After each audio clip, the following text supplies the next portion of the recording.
Sejam muito bem-vindos a mais um episódio do UpdateCast. Você que está chegando agora, somos o espaço que acreditamos que evolução é movimento. E aqui a gente grava o nosso podcast no estúdio do Instituto Minerva, que é uma instituição sem fins lucrativos que transforma a sociedade através da educação, inovação e tecnologia no setor de engenharia. E hoje a gente tem um tema aqui muito inspirador aqui para todos nós que somos empresários, que é, olhar minha colinha aqui se não esqueço, planejar para prosperar.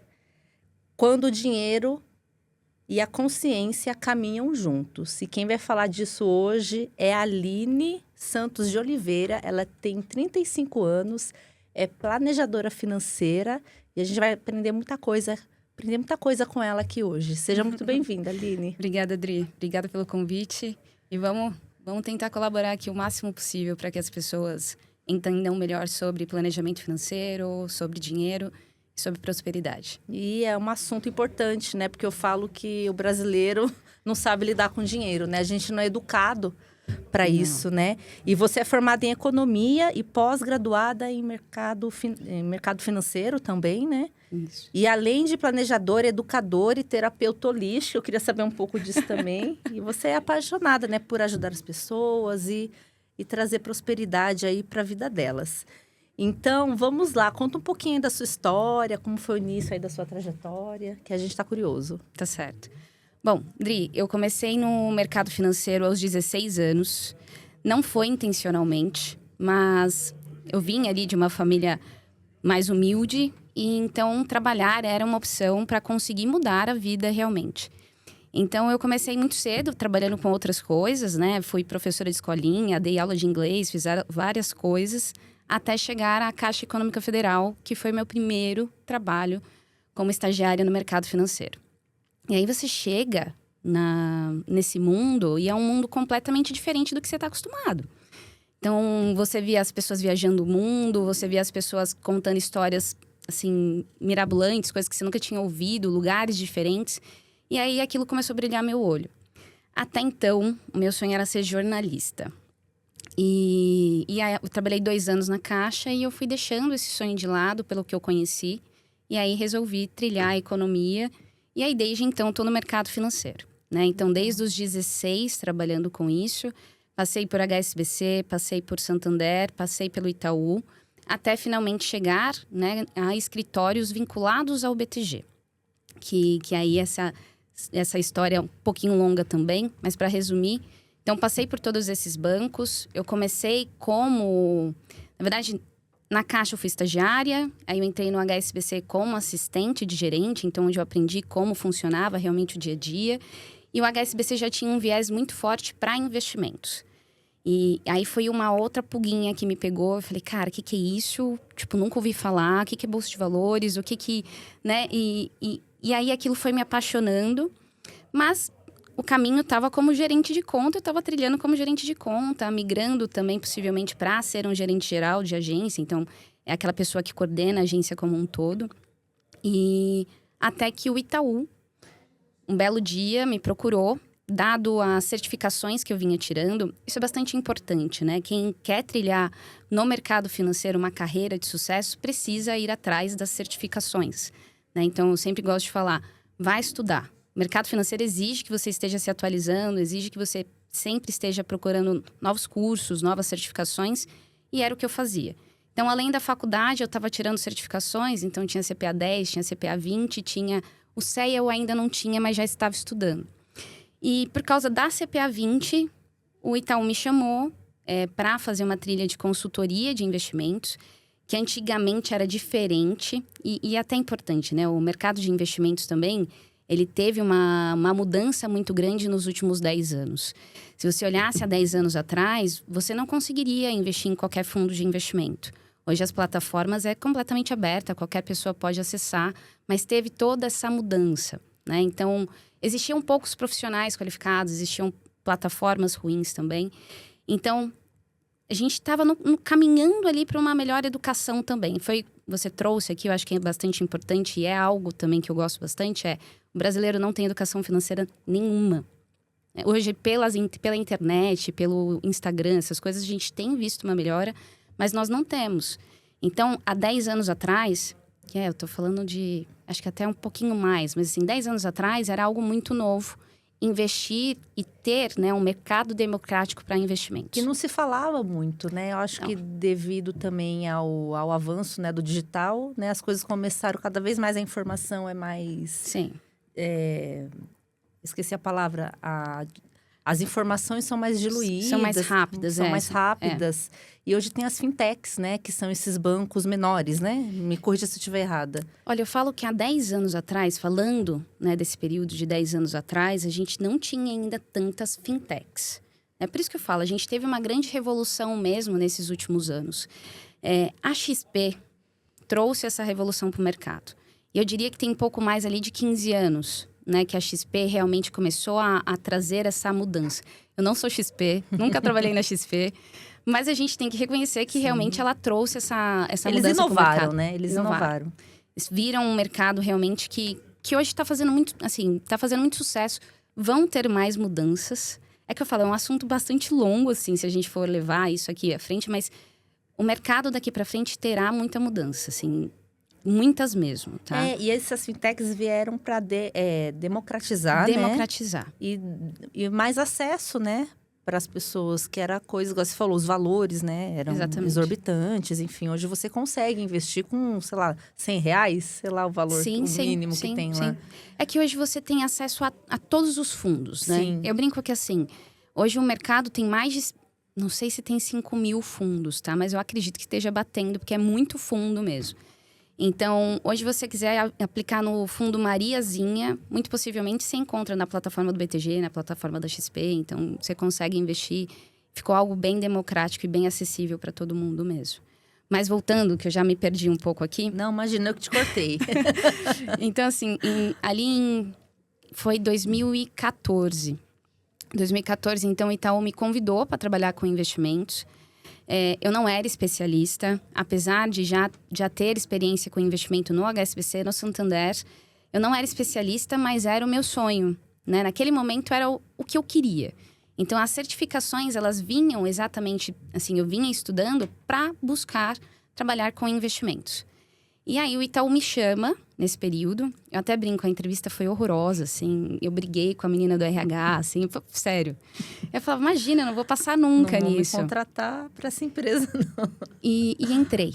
Eu acho que foi uma das primeiras pessoas que chamaram. Só que foi difícil. Eu falo assim, não foi um processo fácil. Por quê? Quando eu entrei no Itaú, o seu cliente não era o cliente final, não era o cliente do Itaú. O seu cliente era o gerente. Então, era um passo que eu nunca tinha tido. Tipo, eu preciso primeiro que uma pessoa me dê o aval para depois eu falar com o cliente. Eu estava muito acostumada a ter essa tratativa direta com o cliente. E, além de tudo, eu precisava também saber sobre os produtos de investimentos, que não era algo do meu dia a dia até então. Então, foi um processo, eu brinco que ali o primeiro ano foi um processo, assim, bem, bem difícil, e que exigiu muita dedicação, exigiu também tirar uma alta certificação. De novo, o mercado financeiro precisa de certificação. E tirei outra certificação e aí, nessa, eu comecei realmente a me desenvolver mais, a aprender como é que trabalhava, entender mais de investimentos.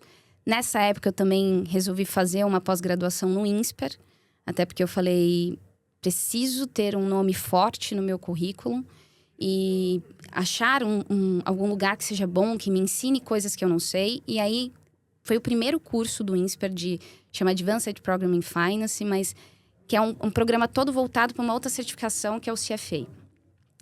Então, assim, foi uma puta bagagem durante esse período, assim, aprendi muito.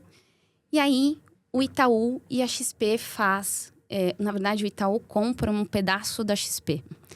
Que aí trouxe mais uma revolução para o mercado de investimentos. Porque a XP era muito mal falada, né? Existia já bastante clientes, mas a XP era muito mal falada. E aí o Itaú chega e compra um pedaço. Então, ele chancela o modelo de negócio. E aí o modelo de agente autônomo começa a ficar mais claro, não mais claro, mais comum no mercado, dado a chancela do Itaú com a XP. E aí o banco teve que mudar o escopo de trabalho nosso também. Aí que foi a virada de chave. Na verdade, foi o começo. Foi o começo. Porque aí a gente vira assessor de investimento mesmo dentro do Itaú. A gente passa a ter uma carteira de clientes. E juro, enquanto muitos amigos meus estavam reclamando, eu tava assim, obrigada a Deus, até que enfim vai ser do jeito que eu gosto. Que aí literalmente eu tratava com os clientes. E, bom, a gente conversou um pouquinho antes, você me perguntou da virada de chave. Eu tenho 35 anos, né? Então eu tava no Itaú já há 5 anos. Eu já vinha criticando o modelo de negócio. Então, porque a gente era digital. Então, a gente só via cliente via vídeo, a gente ficava o dia inteiro no telefone e eu criticava isso, eu passei a fazer visitas, tinha muitas travas, tinha muitas coisas, metas e afins que o banco trazia também. E eu comecei a me questionar, eu realmente quero continuar trabalhando dessa forma? E o mercado de agente autônomo vinha crescendo, eu já tinha também, eu sou divorciada, e o meu ex-marido já tinha um escritório dentro da XP.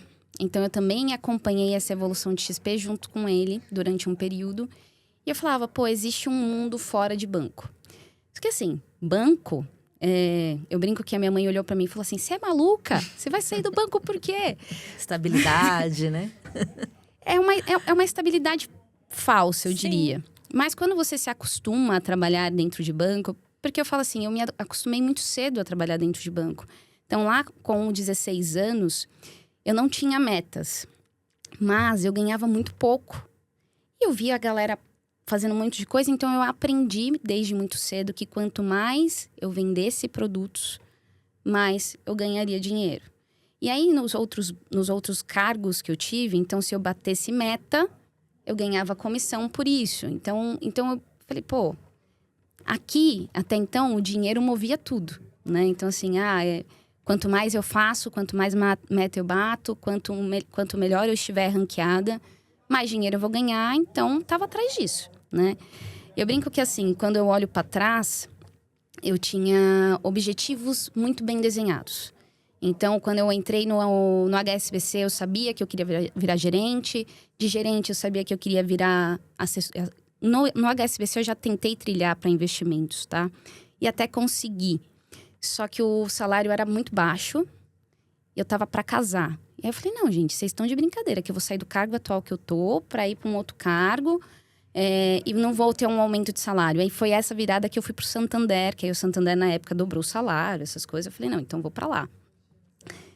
Mas o investimento já tava ali, né? Já tava ali. Então, eu sabia que em algum momento eu queria virar assessora de investimento, queria trabalhar com investimento. Até porque é uma coisa que eu sempre tive para mim. A gente precisa ter objetivos claros, e aí não só para nós, mas sentar com o cliente e tentar entender também o que ele precisa, né? E até eu estou antecipando um pouco as coisas aqui, mas a grande virada de chave dentro do Itaú foi quando eu comecei a atender os clientes e eu não podia sentar e desenhar propósitos com eles. Junto do Insper, e até também o Itaú é um banco que cobra muito estudo mesmo. Então, ele exige que você faça cursos internos, ele exige que você tire certificações e também pós-graduação, mestrado e afins, para que você consiga galgar próximos passos. Então, também já tinha essa trilha muito bem desenhada e eu optei pela pós-graduação primeiro, mas o CFP era o que nos dava a oportunidade de migrar, por exemplo, para uma gestão de patrimônio. Porque... Hoje eu trabalhava, né, no Itaú como se eu fosse o Ion, que o Ion é o mais famoso hoje dentro do mercado do Itaú, né? Então, você tem o Ion GPAT, o Ion Private, o Ion não sei o quê. Então, a gente foi o início disso. Mas tinha o gestão de patrimônio, então, que era um grau mais elevado, né, para trabalhar de assessor de investimentos lá dentro do Itaú. Então, você precisava do CFP, que é a certificação de planejamento financeiro, tá? Planejador financeiro. Então, quando eu me apresento como planejadora financeira, também é por causa dessa certificação. E aí, o planejamento financeiro, ele traz para a estrutura de atendimento do cliente algo muito mais estruturado e com muito mais objetivo. Então, você senta realmente com o cliente e desenha o que ele quer fazer. É um planejamento estratégico que você está fazendo ali para ele, né? Que assim, tudo aquilo que a gente tinha organizado, eu já tô antecipando tudo aqui, tá? Não, tranquilo, não, eu tô adorando. O planejamento financeiro, são 7 etapas, tá? Então, a gente conversa primeiro com a pessoa sobre a parte orçamentária, entende como é que tá o orçamentário. A gente entende quais são os objetivos de médio, curto e longo prazo para ela. A gente faz um planejamento de risco, porque é muito importante para não afetar, né, esse planejamento no longo prazo. A gente tem sucessão, tributação. Então, assim, é muito amplo, tá? Então, quando eu estava no Itaú, eu tinha que atender 400 clientes ali dentro do mês, vamos falar assim. Você não atende 400 clientes dentro de um mês. E a sua carteira de clientes eram pessoas físicas? Eram ou pessoas físicas. Ah, tá. Eram pessoas físicas. Era total baseado no personalité, né? Então, assim, a gente tinha meta de ligação mensal, tá? Então, eu tinha que girar a carteira. Eu não sei, talvez uns 200 nomes por mês a gente tinha que falar. Então, você acaba que entra no automático. Você vai falando com o cliente, vai fazendo ali o mais óbvio. Então, não entrava no detalhe do que o cliente quer fazer. E era isso que você estava sentindo falta, né? Exatamente. Quando eu conseguia fazer uma reunião estruturada com o cliente, entender qual era a dor, entender por que ele estava guardando dinheiro, aquilo ali fazia muito mais sentido para mim. Você queria sempre algo mais personalizado ali, né? Exatamente, exatamente. Porque, para mim, se você não tem um objetivo do porquê você está investindo, aquilo perde o sentido. E como perde o sentido, muitas vezes você deixa até de guardar. Porque, por que eu estou guardando dinheiro? Não faz sentido. E os perfis são diferentes, né? Exato. Na verdade, assim, não só os perfis. Perfis é algo de praxe. Quando você vai abrir uma conta numa corretora, você vai responder um questionário, Sim. vai te dar lá, eu sou conservador, eu sou moderado, eu sou agressivo. Que é muito cru também, tá? Quando a gente senta realmente para conversar com um cliente que está buscando fazer investimentos, existem muitas outras nuances. Você me trouxe uma coisa no comecinho, você falou dos clientes traumatizados. Procurou uma agência de marketing e aí já veio traumatizado. A gente passa muito por isso, né? Porque a gente vê muitos clientes que acabaram tomando decisões erradas com os seus investimentos porque não sabiam exatamente onde queriam chegar. Porque não tem essa consultoria por detrás, que é uma consultoria, querendo ou não, que você faz, né? Sim. O planejamento financeiro não deixa de ser uma né? consultoria. Sim. Porque aí você falou, faz essa análise muito simplista, né? Exato. Só entendendo o perfil. Acho que a maioria deles fazem isso.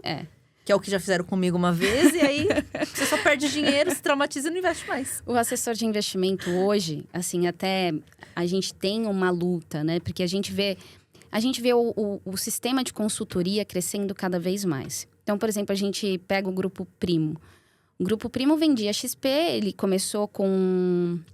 como é que é o nome do primo mesmo? Esqueci o nome dele. Sei. Daqui a pouco vem o nome dele. Ele... Não, o nome do rapaz, do CEO lá, o fundador. O Thiago Negro. Boa. O Thiago Negro, ele começou a vida dele como assessor de investimentos na XP, né?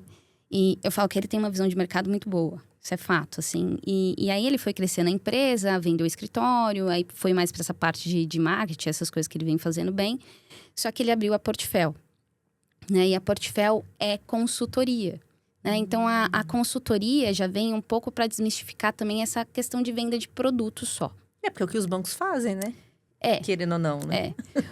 O mercado precisa mudar. Isso é fato, assim, todo mundo já vem vendo isso, né? Porque se você fica só preso ao investimento e fazer algo muito mecânico, você não fideliza cliente. E não é nem só que você não fideliza, você não passa a credibilidade realmente que o cliente precisa ter. E a minha dor era essa. Eu falava assim, eu preciso realmente fazer sentido para o cliente. Eu preciso que a gente consiga organizar algo e que ele entenda que o meu trabalho vai além de dar boas recomendações de investimentos, que eu quero acompanhá-lo para o resto da vida. Só que isso dentro do banco não é possível. Tá? Isso dentro do banco... E assim, dentro do banco, toda hora você muda de carteira, toda hora acontece alguma coisa, mexe em algum escopo de trabalho. E aí aquilo começou a me deixar insatisfeita. Aquilo começou a me deixar muito satisfeita. E aí, que eu vinha falando, né, gente, deu toda essa volta. Eu tinha, na época, 29 anos... e assim, não foi uma decisão 100% certa. Eu tinha feito, eu sentava, eu tenho um amigo que eu gosto muito dele. A gente sentava um de frente do outro e a gente Quiser dar oi pra ele? Major, obrigada, Major. E o Major, ele sempre me desafiou muito também, assim. Ele me trazia livros, ele me trazia podcasts. Tipo um mentor ali, né? E a gente conversava o tempo inteiro. Legal. Ele sabia dessa minha insatisfação com o banco, com o modelo. E aí, um belo dia, conversando, ele me trouxe, falando do Primo Rico, né? Eu tô falando mais da XP do que do BTG, né? Vocês estão vendo. Mas mas é pra contextualizar tudo. Não, conta assim. Tem um livro que chama Mais Esperto que o Diabo. Que, inclusive, é a recomendação do Nigro. Assim, ele fala que é um dos principais livros que todo mundo tem que ler. Eu li aquele livro e ele fala muito da questão do medo, né? De como, na verdade, ele se refere ao diabo como o cara que coloca medo nas pessoas e, através do medo, ele vai te alienar. Ele deixa você alienado, deixa você, assim, estagnado, né? Porque você não pode dar o próximo passo, que se der errado... Então, assim, ele fala muito sobre essa questão do medo que nos paralisa. E o medo é uma das piores vibrações. Exatamente.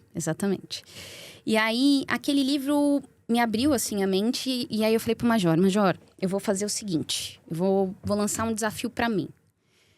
Se eu passar na prova do agente autônomo, eu saio do banco. Se eu não passar, eu vou aceitar a minha vida aqui. E seja o que Deus quiser. E aí foi o que eu fiz. Eu fui fazer a prova sem estudar.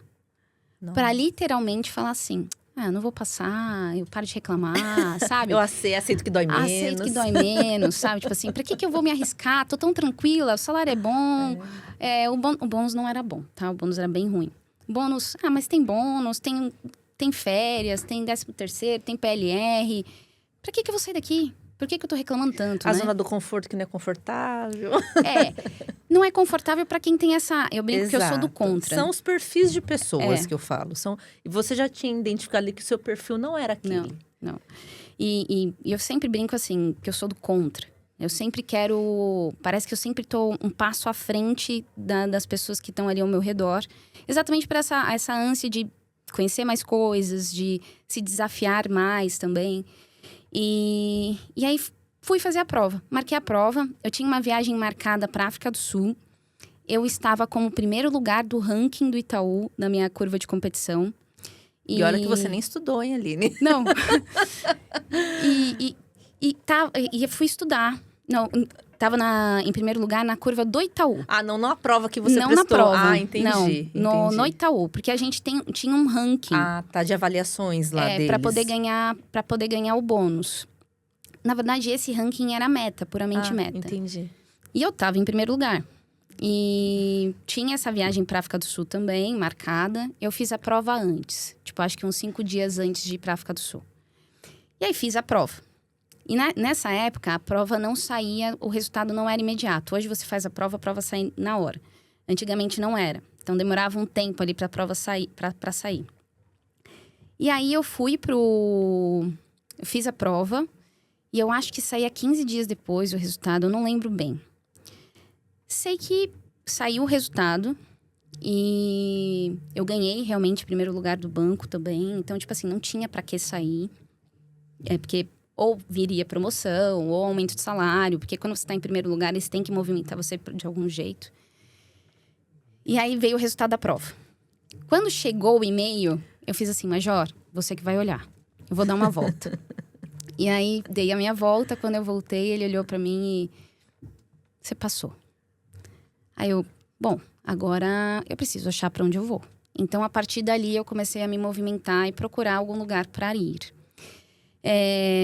Eu coloquei que eu sou terapeuta holística, então tem história espiritual no meio, teve algumas descobertas também. E aí, cada vez mais firmando, falando que não era o meu lugar, não era ali que eu tinha que ficar. Você precisava ouvir, né? Eu acho que uma afirmação de fora, de repente, você já sentia isso, né? Já sentia. Na verdade, assim, com a confirmação da prova, eu tinha posto pra mim que eu precisava realmente mudar.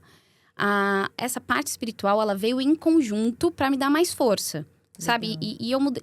Foi muito legal, assim, porque foi uma mudança de várias coisas, assim. Acho que quando você se propõe mudar uma coisa, parece que todo o resto caminha, Sim. né? É a mudança de mentalidade, né? Falam que quando você está no caminho correto, tudo flui bem, né? Quando você não está... Aí você vê um monte de gente reclamando, nada dá certo, nada... Gente, muda a rota. Muda a rota que tem alguma coisa errada. Porque realmente, quando as coisas têm que acontecer, tudo flui. Então, veio essa questão espiritual, reafirmou o que eu já tinha decidido. Cara, na época, eu usava o cabelo loiro, eu pintei o cabelo de escuro, cortei cabelo curto, sabe? Tipo assim, veio uma mudança completa da linha ali naquela época. De dentro para fora, né? Que tudo começa. E eu fiquei curiosa.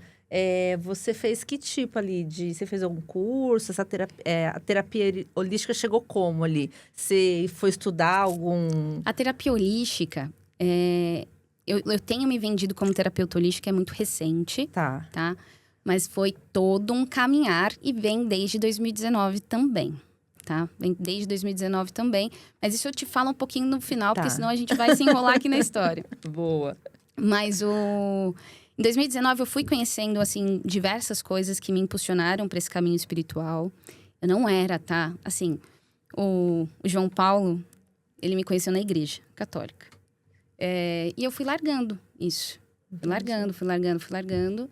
Até que em 2019 eu voltei.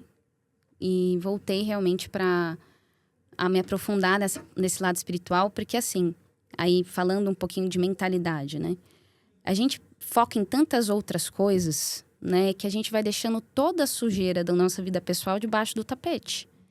Até que uma hora isso explode. Isso, eu brinco, né? Uma hora tá toda a sujeira voando dentro da sua casa e você vai ter que lidar com isso de algum jeito.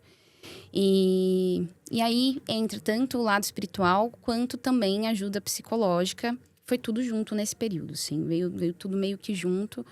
E eu falo que se não fosse, assim, se não tivesse vindo tudo isso também, a Aline que eu sou hoje não estaria aqui, sabe? Eu passei por diversas dificuldades, tiveram toda essa história de 2019 para frente, tiveram inúmeras questões que se eu realmente não tivesse apegada ao lado espiritual, eu não sei se eu estaria contando história aqui hoje. Legal. Então, é algo muito importante. Eu acho que as pessoas têm visto que o espiritual faz sentido. Ele é uma base ali para nós. E viver no automático como a gente vive, a gente vai deixando muita coisa de lado. A gente vai deixando até nossos próprios talentos para lá, né? Então, a gente precisa ter, sim, uma base, um apoio ali, para que a gente consiga melhorar cada vez mais também, como ser humano. Sim. Eu acredito muito que a gente está na Terra exatamente para que a gente possa evoluir como ser humano, né? Então... E eu acho que quando você teve todos esses aprendizados, né? Esse autoconhecimento, você trouxe ali para sua profissão. Você fala assim, eu estou transformando a vida das pessoas? Acho que teve esse momento ali. Ali em 2019, eu ainda não tinha esse espiritual, mas eu já tinha essa pulguinha me questionando, né? O que eu estou fazendo de diferente? E assim, fui conversar com inúmeros escritórios nesse período, tá? Conversei com inúmeros escritórios XP e nada batia. Falava assim, cara, de novo, eu vou sair do Itaú para trabalhar numa coisa parecida com o Itaú. Não vou bater ponto, não vou não sei o quê, mas é a mesma coisa. E aí, quando... Assim, eu já estava desanimada, eu conheci o pessoal da Jobim. A Jobim tinha acabado de se vincular ao BTG, acho que tinha pouco mais de 6 meses. A Jobim nasceu no Rio de Janeiro, mas em São Paulo estava acabando de abrir um escritório. E eles são uma fintech? Olha, Não. assim, a gente pode chamar de fintech, Tá. mas não é bem assim que a gente se apresenta. Tá. A gente se apresenta como... Bom, quem está vinculado ao escritório se apresenta como um escritório vinculado ao BTG. Escritório de investimentos vinculados ao BTG. Legal. Porque, assim, a fintech, ela envolve mais tecnologia. Tá. Os escritórios não têm tanta tecnologia, tá? Entra mais nessa parte de consultoria ali. Só que, na verdade, porque, assim, quando se pensa em fintech, todas essas techs da vida... Sim. Estão desenvolvendo algo tecnológico diferente. Os escritórios de investimentos, eles desenvolvem trabalhos diferentes, mas envolve pouca tecnologia. Tá. Envolve pouca tecnologia. Então, por isso que a gente não dá nome necessariamente de Sim. fintech. Mas é muito parecido, porque você tem uma empresa ali que está começando do zero. O que você tem de interessante é o capital humano, né? Então, são as pessoas que estão montando o escritório, como elas vão trabalhar, que começa a dar valor para isso. Tá? Até que realmente o negócio comece a criar corpo e comece a dar lucro, né? Que no final toda a empresa é criada para conseguir dar lucro ali no final. Mas aí a Jobim tinha acabado de se vincular. E quando eu sentei com os sócios da Jobim na época, eles já abriram falando de planejamento financeiro. Aí eu, falei, gostei, porque já é algo que é diferente do que eu ouvi por aí. E aí, todo o modelo, todo o escopo de trabalho vinha muito parecido com o que o CFP oferece para os clientes. E aí, outra coisa também, o INSPER, ele trouxe muito conhecimento do CFA e como é trabalhado os investimentos fora do país. Porque o CFA é muito... O CFA agora no Brasil está forte, que é uma outra certificação, que é uma certificação internacional. Só que fora do país é muito mais forte. Você usa para muito mais coisas, né? E consultoria de investimento nos Estados Unidos, por exemplo, também é algo muito mais disseminado do que é por aqui também. Então, o INSPER trouxe um pouco dessa bagagem, um pouco desse conhecimento também de como funciona lá fora. E então, eram 2 conhecimentos que eu tinha, que eu não aplicava, e que a Jobim já veio trazendo isso, né? Que atende o cliente de uma forma 360, então já falava-se de riscos, já falava de sucessão, já tinha uma própria ferramenta de planejamento financeiro. Então, aquilo passou a fazer mais sentido para mim. E aí, na segunda conversa, eu conheci o André Mazelli, que a gente trabalhou muito tempo junto aqui em São Paulo. E é um cara excepcional, gosto muito dele. E a gente viu que a gente tinha objetivos em comuns para tocar a empresa. Legal. Então, aí foi que eu decidi entrar na Jobim. E aí começa a minha vida empreendendo, né? E aí, como assessora. nesse momento, aí você vira uma pessoa jurídica. Nesse momento, eu viro um autônomo. Tá. Porque os modelos de escritórios, você se vincula como agente autônomo de investimentos. Então, é como se fosse um escritório de advocacia. Então, você tem lá os sócios fundadores e todo mundo que vai entrando entra como um associado, vamos chamar assim. E aí, eu entrei como associada na Jobim. Tinha ali 1 ano, tinha algumas metas para cumprir também. Foi um desafio grande também, porque... Isso foi em que ano, Aline? 2019. Ah, tá. E eu falo, o mais engraçado de tudo também é... Além de ter o desafio de você sair de um modelo bancário, de sair de um bancão, que eu saí do Itaú, para ir para um escritório que não é conhecido, que o modelo de negócio também não é muito conhecido. Então, assim, foi bem desafiador os 6 primeiros meses. Só que aí, junto, o que veio? A pandemia. Bem... Já que é pra mudar, vamos mudar tudo, né? Não, Mais desafios. E eu falo assim, os 6 primeiros meses foram bem desafiadores, porque você tem todo um treinamento, você tem adaptação. Eu até brinco, eu sempre falo, o Mazelli, ele veio de banco gringo. E ele nunca tinha trabalhado assim com pessoa física, nada, né? Então, ele tinha umas metas diferentes do que você tá acostumada no banco. Um dia eu sentei com ele e falei assim, não dá. Eu preciso criar uma meta pra mim. Aí ele, mas você tem a meta de bater lá, a captação? Eu falei, não, mas eu preciso de meta diária, eu preciso de método. Aí ele, Aline, você é livre aqui. Eu falei, não, mas a gente vai criar, porque senão eu não vou conseguir trabalhar. Porque tava acostumada, né? Você chegar no banco, você bate o ponto, você dá uma lida nas notícias, aí você dá uma olhada na sua agenda, aí você vê o que tem que fazer. Então, assim, tinha, né? Todo um escopo de trabalho, do nada não tinha nada. Né? Tinha aquele método. Do nada era assim, Aline, vai prospectar, vai fazer as coisas do jeito que você quiser, porque o desafio é todo seu. E uma coisa importante também que eu sempre falei. Quando eu fui casada, o meu ex-marido tomou esse passo para ser agente autônomo. Eu falei para ele, olha, a partir de agora você tem que entender que se der certo, a culpa é sua. Se der errado, a culpa também é sua. Então, assim, você que tem que fazer esse negócio virar. Então, quando eu assumi também essa virada de chave, era a mesma coisa que eu pensava. Se der certo, a culpa é minha. Se der errado, a culpa é minha também. Então, eu fui muito com isso. E aí, um ponto importante, que acho que pode vir junto das suas outras perguntas. Eu sempre fui muito organizada financeiramente. Sempre fez parte isso de mim. Então, todo passo que eu ia tomar, eu sentava, fazia conta. Dá para fazer? Dá para fazer. Mas isso aqui eu vou ter que abrir mão disso, vou ter que abrir mão disso, vou ter que abrir mão disso, para que o negócio vire. E foi assim a minha vida inteira. E aí, quando chegou a fase de empreender, de ter esse desafio, eu falei, tem como? Tenho dinheiro guardado. Eles vão me ajudar de algum jeito? Vão me ajudar de algum jeito. Quanto tempo eu consigo sobreviver? 2 anos. Então, são 2 anos que eu vou me dar para fazer esse negócio dar certo. Se não der certo, eu tenho toda a certificação, tenho perfil, tenho experiência, eu volto para o mercado. Falei, mas são 2 anos E até, assim, um termo que não é legal, mas eu falei babando pra fazer esse negócio dar certo, né? E eu acho que é legal quando a gente só tem um plano A, você tem que fazer ele dar certo, Exatamente. né? Então, você falou. Então, só ele vai dar certo. E eu lembro que eu comentei com você também antes, eu sempre fui uma pessoa de hiperfoco. Então, se eu quero fazer o negócio dar certo, aquilo ali é meu plano, o único plano que existe, não existe outra coisa. É o hiperfoco. Então, eu tinha isso e tinha esse plano. Eu tenho 2 anos para fazer dar certo. Só que, dentro disso tudo, assim, eu vim do banco que me dava toda a segurança. Então, eu viajava, eu saía. Eu sempre gostei muito de dançar, sempre fui muito festeira. Então, saía, dançava, não sei o quê. Do nada, eu falei para todo mundo, não vou fazer mais nada. Preciso economizar dinheiro. Aí todo mundo, como assim você precisa economizar? Não, gente, precisa economizar dinheiro. Eu falei, vocês continuam no banco, eu não. A minha vida é outra. Então, quanto mais dinheiro eu tiver guardado, mais tempo de sobrevida que eu tenho. Então, eu até brinco, minha família fala, você é muito pessimista. Eu falei, não, gente, eu não sou pessimista. Pragmática. Eu trabalho com cenários ruins para me preparar para o melhor. Então, assim, o cenário ruim pode acontecer que não vai fazer tanto barulho, eu já estava preparada. Então, e se o melhor acontecer, pô, melhor ainda, assim, né? Sim. Lindo.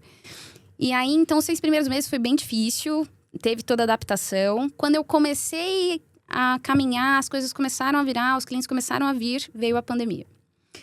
E aí foi aquela coisa assim, ninguém sabia o que ia acontecer, ninguém queria falar com ninguém, principalmente sobre dinheiro. A bolsa saiu de 100 mil pontos para 50 mil pontos em 2 dias, 3 dias, foi alguma coisa assim. Mas eu lembro que foi uma queda muito brusca. Secret break, a gente teve várias coisas assim que eu falo, cara, como é que vai ser daqui pra frente? Ninguém sabia se ia sobreviver, se não ia sobreviver, se o mundo ia acabar. Então foi assim, eu falei, pronto. Eu falei, tá bom. Vamos lá, vamos ver o que vai dar. Só que nessa mentalidade de fazer as coisas darem certo, eu falei, você quer saber? Tá todo mundo com medo, né? Tá todo mundo maluco. Eu vou ligar pra todo mundo. Vou sair ligando, vou continuar me vendendo, vou continuar falando. A bolsa tá barata. E eu juro, eu falava, a bolsa está barata. Não tem como a bolsa tá nesse patamar. E só que assim, ninguém sabia como é que ia ser dali pra frente. Então ninguém sabia como é que as empresas iam sobreviver, nada do tipo. Mas eu dei a louca e falei, vou falar com todo mundo. A gente não sabe se vai morrer, mas eu vou fazer vou falar. Eu vou fazer a minha parte aqui. E saí falando mesmo com as pessoas, incentivava as pessoas a comprar bolsa. E todo mundo me chama de maluca. Alguns clientes compraram a ideia. E aí, até, eu tenho um cliente também que eu gosto, que assim, é muito meu parceiro também, e tá sempre comigo.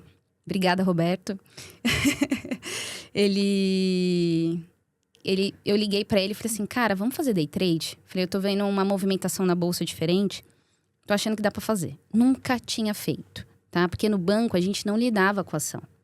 Então, assim, não era algo que eu estava acostumada a fazer. Só que eu tinha olhado uma movimentação de fluxo na bolsa.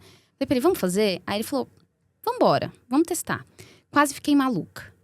Aí, assim, 2 dias operando day trade, deu certo. Mas era um negócio de, você vendeu a ação? Você não vendeu? Como é que tá? Era uma doideira que eu falei assim, não vou fazer mais. A gente pode comprar um dia, vender na outra semana, vamos fazer uma coisa assim. Mas assim, eu fui testando coisas que eu nunca tinha testado. Era a sua oportunidade, né? Você estava entrando nesse mercado, era tudo muito novo para você. Você tinha que testar, entender, né? E a história do... Assim, o máximo que pode acontecer é dar errado. E se der errado, o que vai acontecer? Pô, vai perder um dinheiro ali, mas está calculado o risco, então vambora. Então, comecei realmente a testar. Eu comecei a falar com todo mundo. Teve alguns clientes que realmente entraram em bolsa e se deram muito bem naquele ano. Porque legal. A bolsa dobrou de novo depois. Só que dentro disso tudo, aí teve uma dinâmica no mercado que o Tesouro Selic ficou negativo. Por falta de demanda. As pessoas não estavam comprando, ele ficou negativo. E aí isso trouxe um movimento negativo para fundos conservadores também. E aí nessa, todo mundo entrou em desespero. O que tá acontecendo? O que tá acontecendo? E, cara, dentro disso, é aquela velha história, né? Tá chovendo, uns vêm de guarda-chuva e o outro tá na chuva se molhando, né? Então, assim, sempre vai ter alguém ganhando dinheiro com alguma coisa que tá acontecendo. E aí, dentro disso tudo, o meu principal cliente, hoje em dia, veio de uma conversa com o CFO, e o que tá acontecendo, exatamente por estar ligando para todo mundo, falando com todo mundo. Eu tinha um dossiê para explicar o que estava acontecendo. eu consegui ajudá-lo. Falei, olha, aconteceu isso, isso e isso, mostra aquilo, mostra não sei o quê. E a partir dali a gente fechou o negócio. E era um negócio que eu nunca tinha imaginado na minha vida. Nunca. Então, hoje é meu principal cliente, ainda hoje. Então, 2020, eu fechei o meu maior negócio. E por assim, dar cara a tapa. Sabe? Vou fazer coisa que ninguém estava fazendo E você não teve o tal do medo, né? Você arriscou ali. Exatamente. E é isso, é olhar... A gente tem aquele efeito manada, né? Tá todo mundo olhando para um lugar, né? Você fez ao contrário. Você falou, não, vou ver uma oportunidade aqui num lugar que ninguém tá olhando. E deu certo. Deu. Foi a história do desespero. Eu falei, cara, eu preciso fazer. O plano A que você tinha ali. Exato. E aí, assim, daí a Jobim me transformou sócia. Porque eu me tornei a principal carteira dentro da Jobim. Aí eles me puseram, né, ali pra ajudar no dia a dia da empresa. Porque na verdade, assim, de novo, eu sou do contra. Então eu cheguei falando, pô, não tem um site. Pô, não tem um Instagram. Pô, não tem não sei o quê. Eu falei, como é que eu saio do Itaú, que é uma grande empresa, e venho pra uma empresa que não tem nem site? Eu falei, não, vamos fazer as coisas. Então eu já vinha instigando eles a fazer algumas coisas. Me tornei a principal carteira do escritório. Até nesse ano a Jobim ganhou como escritório revelação dentro do BTG. Por causa que a gente dobrou o escritório em um ano. E aí foi que eu literalmente comecei a ver como é que era o dia a dia de um negócio. A trabalhar também para desenvolver uma empresa. Então, assim, a Jobim foi uma grande escola, né? Porque ela me trouxe a oportunidade de ver coisas que eu não veria dentro do banco também. Então, a gente fazia entrevista, gestão de pessoas, gestão de carteira, o planejamento financeiro, que sempre foi algo que eu te falei que fazia muito sentido para mim. Tivemos que desenvolver áreas, tivemos que desenvolver estagiários. A gente, assim, teve uma grande evolução e foi muito importante também ali para mim. Até, eu falo assim, infelizmente, a minha saída da Jobim não foi tão simples, não foi tão fácil. Foi menos amigável do que a gente queria. Acho que de ambas as partes. Mas... E aí você sai com uma dor, né? Pô, o que eu fiz de errado? O que podia ter feito diferente? E aí você entra num mindset ruim, né? Você fala, pô, errei pra caramba. Acertou muito também, né? A gente é muito cruel com a gente, né? Olha toda a transformação que você trouxe pro negócio deles, né? Sim, também. E aí eu fiz um curso recentemente de conselheiro consultivo. Porque que é outra coisa, assim, eu não deixo de estudar, né? E aí, quando eu fiz o curso, que eu olhei e falei assim, caramba, a minha trajetória na Jobim foi realmente muito importante para me moldar como profissional, me moldar, assim, as coisas que eu sei hoje em dia. E até que eu posso replicar em outros negócios também, né? Vindo daí para frente. Falei um monte. Não, a gente adorou. E aí, a gente consegue perceber, assim, né? Acho que a sua trajetória mostra isso, né? Como essa decisão, né? Essa organização financeira impacta a vida pessoal e profissional ali. Sim. Então, de todo mundo. De todo mundo. Eu acho que você validou isso ali, né? Na sua vida. Todo esse processo que você fez, eu acho que é isso que você aplica hoje para os seus clientes. E hoje você atende empresários? Como que funciona? Sim, hoje eu atendo... Na verdade, hoje eu atendo tanto pessoas físicas quanto pessoas jurídicas, tá? O meu principal cliente hoje é uma empresa. Então, também que me ensinou muita coisa também, como funciona o dia a dia. Porque eu nunca tinha trabalhado com empresa, né? Sempre foi pessoa física. Então, eu trabalhava direto com sócios, não dentro da empresa. É totalmente diferente, né? E foi um aprendizado bem bacana também. E qual o maior erro, assim, que você vê dos empresários hoje? Erro dos empresários? Em lidar com dinheiro? Tá. Assim, quando a gente fala de planejamento, principalmente aqui nesse tônus que eu tô falando contigo, a gente tá falando muito do planejamento financeiro pessoal. E o planejamento financeiro pessoal é importantíssimo. As pessoas conhecem pouco, mas é muito importante ali para qualquer evolução. Eu brinco que dinheiro é liberdade. E as empresas também, não fazendo um bom planejamento, não projetando o ano, não sabendo... E eu acho que isso, na verdade, para todo mundo. Se você não tem um objetivo onde você quer chegar e você não desenha os cenários financeiros e eu até falo, né? Oportunidades que você pode ter. Porque, por exemplo, crédito... A gente muitas vezes demoniza o crédito e na verdade não. Para as empresas é algo muito importante. Pensar que pode tomar um crédito barato para impulsionar, não usar o próprio caixa. Então, essas decisões, saber exatamente onde você quer chegar, quanto vamos gastar com isso, e aí montar esse cenário por detrás, ajuda com que as pessoas, tanto pessoa física quanto jurídica, não se atrapalhem no futuro. E como eu falei, projetar cenários ruins é importante também para a tomada de decisão, para saber se você está bem preparado ou não. Então, eu acho que isso tanto para a pessoa física quanto para a jurídica. E eu vejo no meu dia a dia, tá, muitos empresários começando os negócios com recursos próprios. Eu falo também que é um outro detalhe. Será que é o melhor caminho? Então, se organizar financeiramente, projetar esses cenários ruins, evita muitos problemas ali à frente, né? Então, como eu falei, quando eu tomei a decisão de sair do Itaú para ser autônomo, eu tinha 2 anos de caixa para me preparar. Porque eu tinha um cenário desenhado. Pô, se tudo der errado, quanto eu tenho de custo por mês? Quanto eu vou ter de gastos? Então, como é que eu posso me precaver para não passar por isso? Então, assim, hoje o nosso canal, a gente, né, são muitos empresários que nos ouvem aqui. Qual o conselho que você daria, assim? Tem que ter essa renda ali de 2 anos, né? Todo mundo que também consegue isso. O brasileiro, ele tá acostumado a fazer as coisas não é no automático, no achismo, improviso, né? No improviso mesmo, né? Ele vai lá e Sim. faz. É que aí, puxando um pouquinho a sardinha para minha profissão, para quem faz certo, procurem... Eu acho que existem profissionais hoje especializados para tudo, Sim. né? Então, procurar ajuda, né? De quem entende. Exatamente. Porque no final do dia, eu acho que sempre a principal dica para todo mundo é não faça nada sozinho. Converse, né? Converse, entenda a história de outros empresários, entenda onde foi que eles erraram, onde eles podiam ter feito melhor. Muito legal. E aí sim tomar uma decisão. Fazer as coisas no improviso, no impulso, que é o que nós estamos acostumados a fazer, geralmente gera histórias tristes. Ah, mas eu aprendi com a história triste. Aprendeu, mas você podia ter aprendido com a história triste de outra pessoa. Exato. A maioria é o que acontece. Eu tenho uma amiga de muitos anos, eu falo que é a minha mãe rica, né? Que tem aquele livro Pai Rico, Pai Pobre, né? Eu brinco que ela é minha mãe rica, que me ensinou tudo sobre negócios. E ela sempre falou, aprenda com os meus sapatos. Então, tudo que eu tô te contando é exatamente para que você não cometa os mesmos erros. E eu acho isso uma dica, assim, sensacional que eu carrego pra vida. Então, eu acho que todo mundo tem uma história para te ensinar. Todo mundo, uma coisa para te ensinar, né? Então, alguém já errou numa coisa, se você prestar atenção, você talvez vai conseguir não aplicar na sua vida e fazer de uma forma melhor, né, as coisas. Então, acho importantíssima essa troca.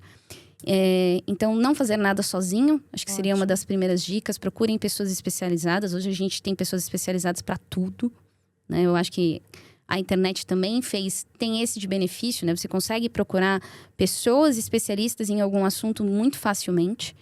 Mas, puxando para o meu trabalho, se organizar financeiramente, tanto empresa quanto pessoa física, é importantíssimo. E como é que se organiza? É planejando. Então, o orçamento, que eu brinco que todo mundo demoniza isso também e nem sabe o que significa, deveria ser obrigatório para todo mundo. A gente deveria estudar orçamento pessoal, orçamento empresarial dentro das escolas. Porque isso mostra os cenários positivos e negativos e é a partir daí que você consegue se organizar para que não aconteça o pior. Eu acho que tem um movimento das escolas que está mudando um pouco, né? De trazer educação financeira, né? Tem, mas ainda não tá muito forte, tá? Assim, eu até te falo que eu não sei muito bem. Tá. Que é algo que eu preciso realmente entrar mais. Que é um sonho meu de vida. Assim, eu falo que a gente precisa começar a aplicar as coisas. Então, eu tô com esse gap ainda. Mas eu queria muito desenvolver algo para ajudar escolas mesmo. Acho que uma metodologia, né? Você podia criar um curso, de repente.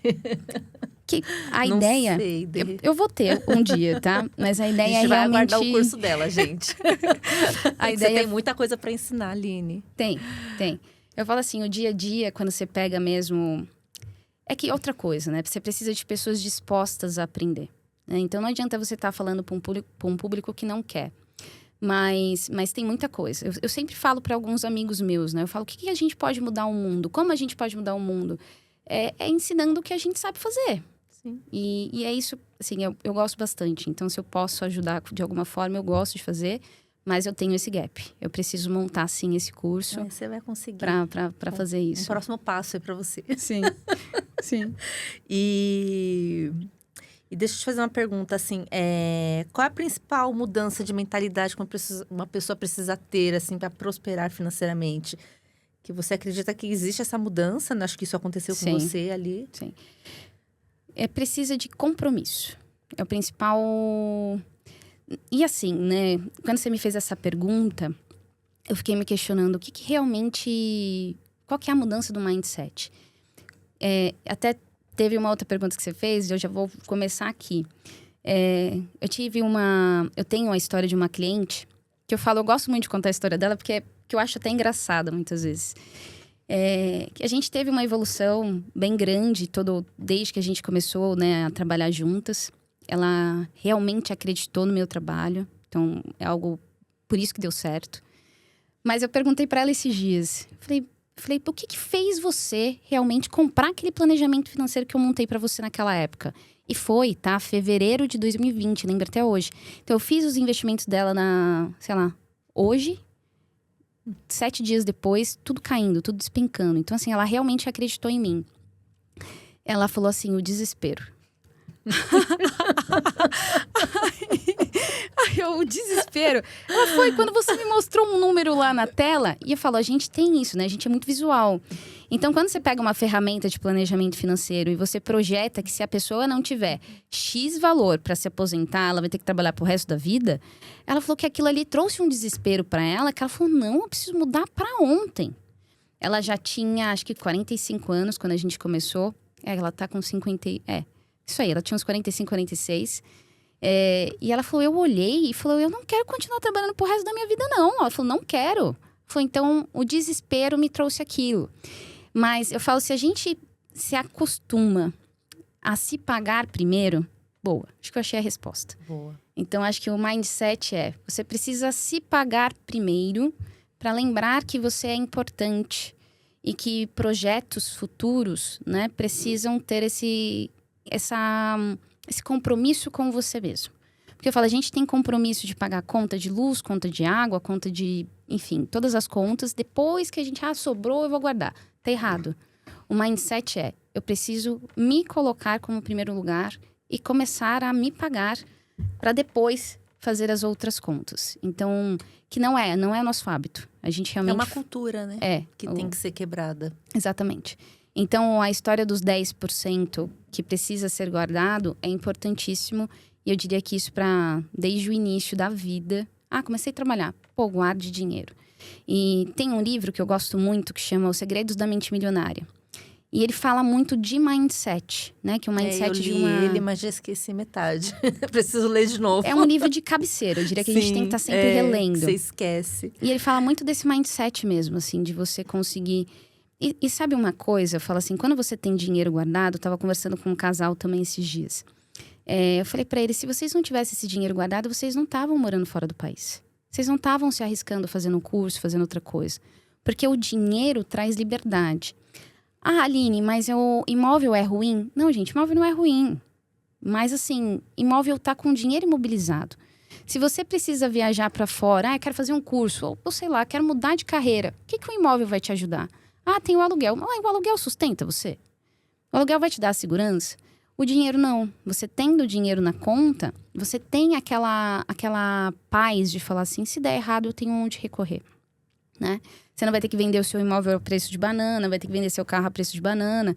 Então, a organização, esse compromisso, né, esse mindset de eu preciso me pagar primeiro, faz com que no longo prazo você tenha essa tranquilidade em tomar decisões e atitudes ali que vão condizer mais com o que você procura. Eu estava dando uma olhada no podcast de vocês e um dos entrevistados de vocês fala... não procura... ele fala que teve uma origem muito humilde e que, não é o que você gosta. É o que dá dinheiro, É o que dá dinheiro. Sim. Gente, eu acho, assim... A gente que nasceu em família mais humilde, pobre e afins, a gente realmente tem uma cabeça de... Eu preciso ganhar dinheiro para mudar de vida. Sim. Eu preciso vencer na vida. Mas muitas vezes é perigoso se basear só em dinheiro. Porque você deixa a sua felicidade... é uma consequência, né? É que assim, hoje em dia a gente romantiza um pouco as coisas também. Não dá nem pra ir tanto pro... Mas assim, eu acho que você traz isso pra gente. Eu acho que o planejar, que é o que te liberta, né? Exatamente. Que é isso que a gente não faz. É que você traz isso muito forte, assim. Então, se você planeja a sua vida, você tem liberdade, você tem paz... E você consegue fazer o que você quer. Exatamente. Então, por exemplo, eu posso sofrer durante um período aqui em algo que eu não gosto, mas eu vou montar um objetivo e é isso que eu falo, tá? Isso que me me move todos os dias. É mostrar para as pessoas que elas precisam ter um objetivo muito bem desenhado. E, de novo, que a gente estava conversando também aqui antes. A matemática está em tudo.